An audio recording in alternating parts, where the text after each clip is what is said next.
Selamat berjumpa kembali di Arketipum 18. Pada pertemuan kali ini kita masuk dalam video di pembahasan mengenai analisis judul kesastraan. Tentu saja ketika sudah mengacu ke dalam judul kesastraan, di sana ada karya sastra yang dianalisis ya. Baik itu bisa meliputi puisi, cerita pendek, prosa, kemudian yang ada di dalamnya seperti novel, kemudian naskah drama, itu juga bisa dilakukan untuk proses analisis ataupun yang nantinya terkait dengan sastra lisan ya, cerita rakyat, mitos, itu juga bisa dilakukan analisis. Kita di sini ada 5 contoh terkait dengan karya sastra yang di sana akan menjadi contoh dari beberapa analisis terkait dengan skripsi ya. Ini kita mengacu ke dalam penelitian yang cenderungnya masuk di dalam penelitian kualitatif, di dalam penelitian kesastraan. Ada 5 contoh, kita bahas satu per satu. Yang pertama, analisis nilai moral dalam puisi Chairil Anwar kajian semiotik. Pada penelitian yang pertama, di sini peneliti akan melakukan penelitiannya mengenai nilai moral.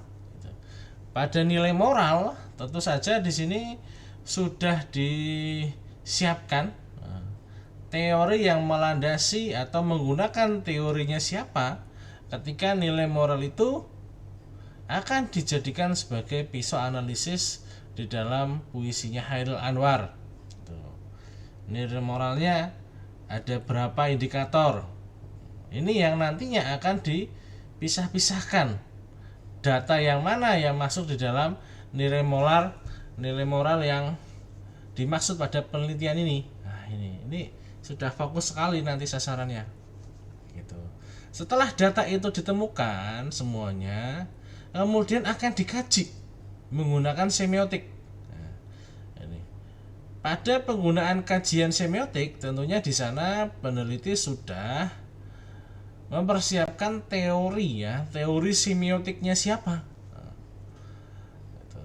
Misalnya Roland Barthes di sana yang menggunakan teori dari semiotiknya, kemudian memisahkan dari tanda penanda yang ditandai itu seperti apa, letaknya di dalam puisinya Chairil Anwar.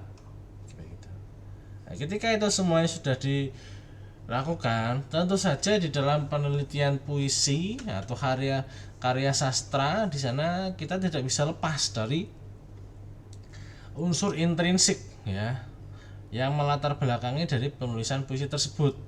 Unsur intrinsiknya mulai dari tema, pilihan kata, suasana, gaya bahasa. Nah, kita perlu mengecek di sana pengaruhnya nanti terhadap nilai moral yang bisa saja di sana eksplisit atau implisit ya, implisit di dalam makna dari tiap puisi karya Chairil Anwar tersebut.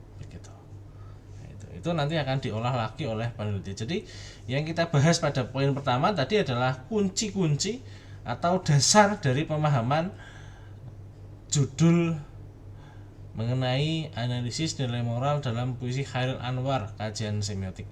Dapat kita simpulkan yang pertama yang perlu dikuasai oleh peneliti dari teori nilai moral itu sendiri, kemudian teorinya semiotik, kemudian di sana ada unsur intrinsik dan ekstrinsik ya, yang melatar belakangi dari kemunculan puisi ini.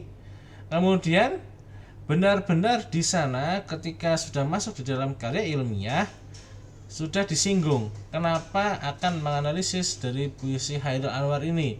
Dari nilai moralnya itu sudah ditemukan bentuk permasalahan seperti apa.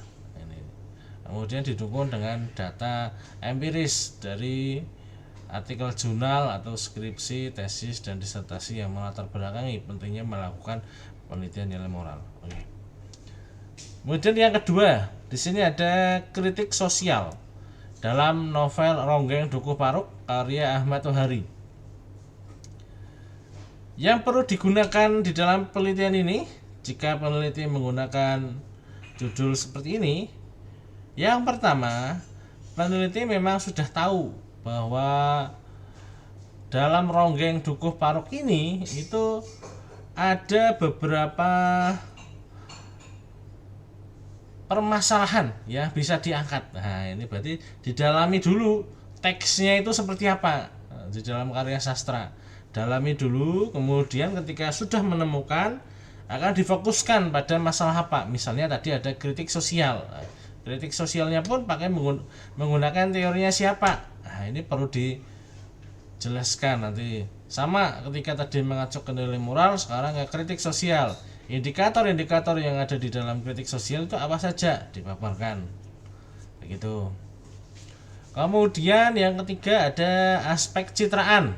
Nah, ketika sudah mengacu ke dalam aspek citraan, nah di sini novelnya sama ya, ada novel Ronggeng Dukuh Paruk karya Ahmad Tohari. Nah, tentunya bisa dianalisis dari beberapa aspek ya. Ini saya di sini mencontohkan mengenai aspek citraan, mulai aspek citraan penglihatan, pencecapan, kemudian intelektual, pendengaran, gerak. Nah, itu salah satunya yang bisa difokuskan di dalam penelitian mengenai aspek citraan. Ketika sudah menggunakan aspek citraan, maka di sini tentu saja kita tidak bisa lepas juga pada unsur intrinsik dan ekstrinsik ya, yang melatar belakangi dari kemunculan novel Ronggeng Dukuh Paruk ini. Nah, kemudian dicek di sana dasar dari mencari aspek citraan, yakni salah satunya muncul dari gaya bahasa yang ada di dalam novel Ronggeng Dukuh Paruk itu sendiri. Begitu.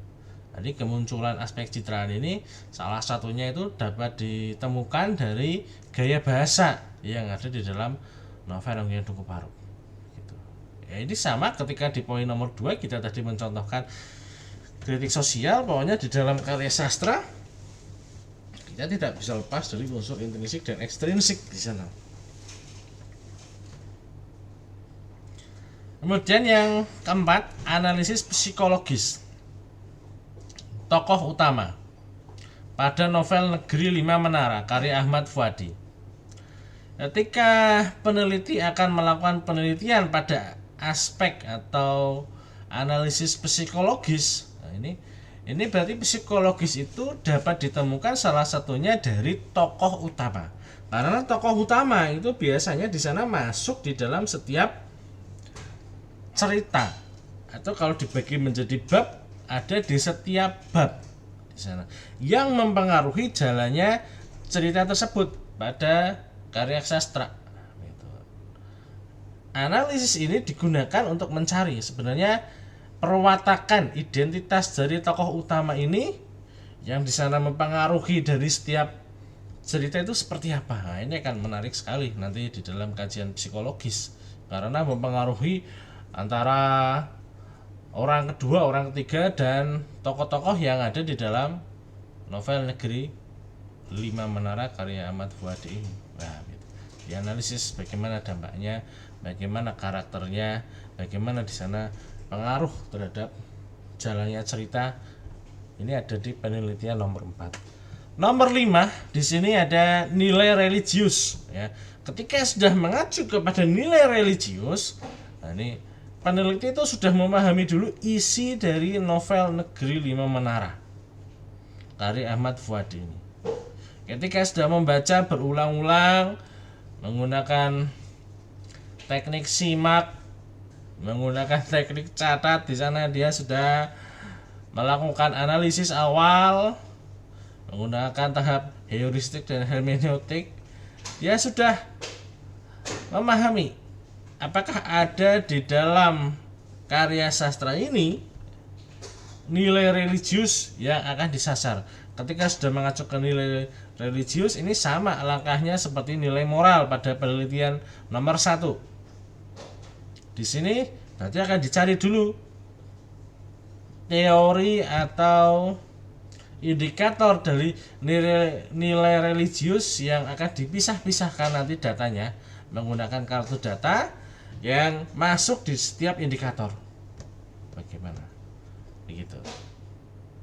Setelah itu diperoleh, baru nanti dicek efeknya. Nah, tuh. Misalnya terhadap penokohan di sana, efeknya terhadap jalan cerita, alurnya bagaimana, ini terhadap nilai religius yang ada di dalam novel Negeri Lima Menara karya Ahmad Fuadi itu. Nah, ini penelitian kesastraan tentunya di sana salah satu efeknya adalah memberikan gambaran atau deskripsi terhadap hal-hal yang di dalam kehidupan di sana belum selesai untuk dituntaskan permasalahan-permasalahannya, maka di dalam karya sastra di sana ada berbagai macam langkah untuk memberikan variasi di dalam warna penyelesaian tiap masalah. Itu dari saya, semoga bisa bermanfaat. Sampai berjumpa lagi di Archetypum 18 selanjutnya. Salam budaya.